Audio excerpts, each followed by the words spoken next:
Imagine waking up on a Tuesday with $1 million in the bank and going to bed on Wednesday owing the bank $2 million. No war, no warning, just a terrifying digital age crash in an analog world that wiped out $200 billion and sent a superpower spiraling into a decade of hunger.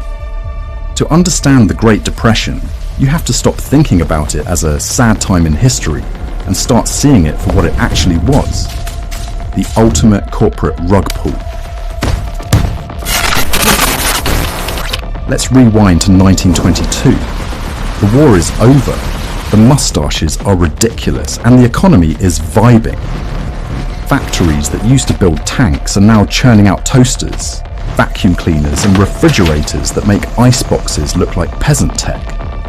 New York's skyline is shooting up like it's on steroids.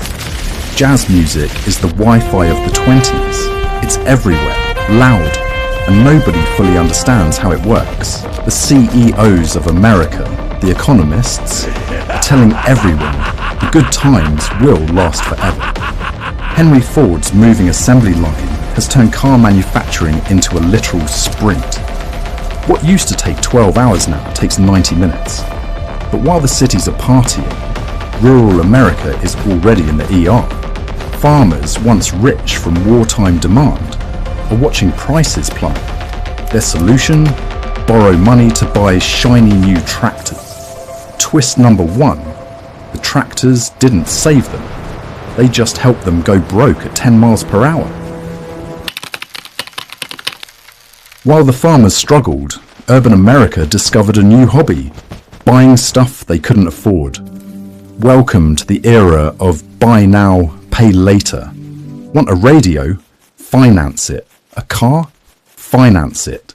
Stock in a company that makes hats for dogs? Definitely finance it. But the true mania was on Wall Street. The stock market became Disneyland for adults. Thanks to margin loans, you could buy $100 of stock with just $10 down. The other $90. Don't worry about it. Stocks only go up, right? When your barber, your butcher, and your dog are all giving you stock tips, you're not in a market. You're in a bubble. Between 1924 and 1929, the Dow Jones quadrupled. Investors stopped looking at profits and started looking at vibes. Companies even started setting up holding companies that owned other holding companies that owned absolutely nothing. It was layers of hype built on a foundation of air. October 29th, 1929. The day the market performed a flawless 10-meter dive into solid concrete. Ticker tapes spit out red numbers like they were possessed. Traders fainted. One guy reportedly had a heart attack, recovered, looked at his portfolio, and had another one. $14 billion vanished in hours. Adjusted for inflation, that's over $200 billion. Real homes, savings, and college funds evaporated. The crash triggered a lethal chain reaction. First came the margin calls. Remember that $90 you borrowed to buy stock? The brokers wanted it now, but the investors had nothing. Paper fortunes vanished overnight. Then came the banks. These grand institutions with marble floors and oak desks turned out to be built on worthless paper and blind optimism. People didn't jog to the banks, they sprinted. Entire families stood in line screaming for their life savings, only to find the doors locked. Little Timmy's piggy bank was suddenly the largest capital reserve in the household. The disaster didn't stay in America. US banks, panicking like a tech startup in a funding freeze, called in their overseas loans. European economies, already held together by duct tape after WWI, were thrown into a blender. Global trade choked and fell by 50% in 3 years.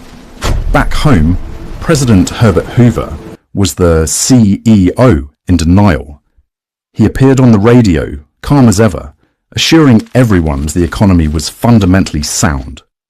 Meanwhile, millions sat at empty dinner tables, wondering which part of that sentence filled their stomachs. By 1931, the lights were off. The party was over. What followed wasn't silence. It was the sound of America exhaling all at once and realizing it had nothing left to breathe in. Unemployment hit 25%. 1 in 4 Americans was out of a job. Detroit, the industrial crown jewel, watched production collapse by 75%. Bread lines snaked through downtowns. Teachers reported students fainting in class, not from boredom, but from starvation. And then the sky turned black. In the Great Plains, years of aggressive farming had stripped the land. When the rain stopped, the black blizzards began. Dust storms blotted out the sun, burying crops and suffocating livestock. Millions fled west in broken-down cars, chasing rumors of jobs in California. President Hoover tried volunteerism, but you can't fix a systemic collapse with good vibes. Shanty towns made of cardboard were named Hoovervilles. Newspapers used for warmth were Hoover blankets. The government's final PR disaster came in 1932, when they used tear gas on their own WWI veterans, the Bonus Army, who were just asking for their promised pay. America wasn't just broke, it was broken. March 1933. Enter Franklin Delano Roosevelt. He didn't offer a spreadsheet, he offered a deep breath. The only thing we have to fear is fear itself. FDR didn't wait for the market to self-correct. He treated the country like a failing corporation that needed a massive injection of venture capital. Within weeks, he launched the CCC, planting trees, the WPA, building bridges, and the TVA, bringing electricity to the darkness. He didn't just rebuild infrastructure, he rebuilt the employee morale of the entire nation. But FDR also wanted to fix the machine so it wouldn't explode again. He created the SEC to keep Wall Street from Wall Streeting, and the FDIC to ensure your deposits. Then came Social Security, a safety net that told the elderly, you matter and you won't have to work until you collapse. Slowly, the GDP rose, the dust settled. People dared to imagine a future again. Hollywood helped the rebrand, releasing The Wizard of Oz to show a grey world turning to colour. By the late 30s, factories started humming again, but this time, they weren't making toasters. They were making helmets, boots and ammunition. The Great Depression didn't end with a parade. It ended with blistered hands, tired backs and a heavy dose of government regulation. America had stood back up, but as it brushed the dust off its suit, it didn't realise that something darker, louder and truly global was already on the horizon. The party of the 20s was over, but the world was about to enter a fight for its very soul.